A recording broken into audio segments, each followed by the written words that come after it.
आज हम बात करने वाले हैं अक्का महादेवी के बारे में।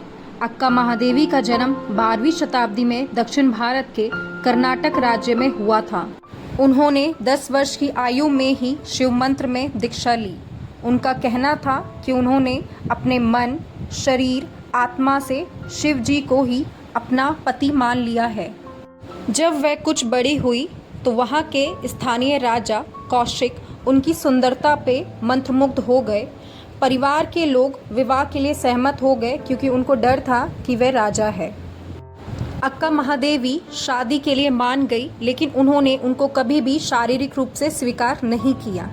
इस बात से राजा हमेशा परेशान रहते थे और उन्होंने अक्का महादेवी को कई बार समझाने की कोशिश करी, पर अक्का महादेवी का कहना था कि उनका विवाह शिव जी से हो चुका है।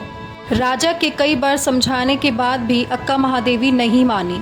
राजा एक दिन बहुत गुस्से में अक्का महादेवी को अपने राजसभा में बुलाया और उनसे ये प्रश्न पूछा कि क्या तुम्हारी शादी मुझसे नहीं हुई है।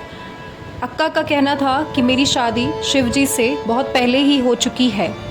यह सारी बात दरबार के लोग भी सुन रहे थे और राजा काफ़ी शर्मिंदा हुए। समाज में इन सब बातों का सामना करना राजा के लिए आसान नहीं था। राजा ने गुस्से में कहा कि अगर तुम किसी और से प्रेम करती हो तो इस महल को छोड़कर चली क्यों नहीं जाती हो।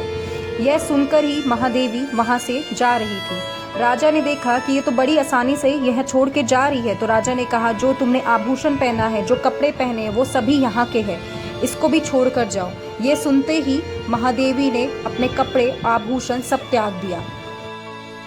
अक्का महादेवी पूरे जीवन में उन्होंने वस्त्र नहीं पहना और ऐसे ही रही। कुछ समय तक जंगलों में भटकने के बाद उन्होंने एक गुफा में शरण ली।